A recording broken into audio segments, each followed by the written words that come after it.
الاستثناء الإيراني للعراق لعبور مضيق هرمز من الواضح ما حرك حماس مشترين النفط، وشركات لا زالت متخوفة من إرسال ناقلاتها للعراق. ناقلتين ثلاثة قدرت تعبر وتحمل من البصرة، والباقي ينتظر رحمة الله، وهذا العدد جدا قليل مقارنة بالوضع الطبيعي السابق، رغم ارتفاع سعر نفط البصرة إلى أكثر من 137 دولار للبرميل.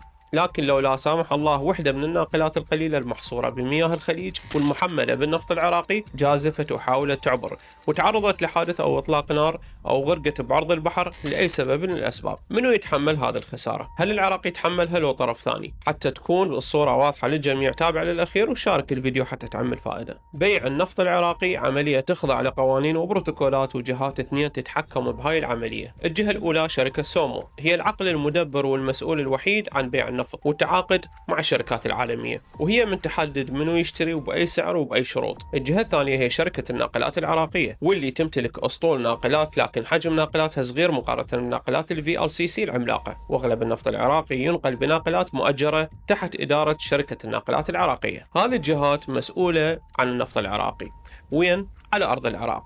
بس منو مسؤول عن النفط العراقي في عرض البحر؟ العراق يستخدم نظام عالمي اسمه FOB Free On Board.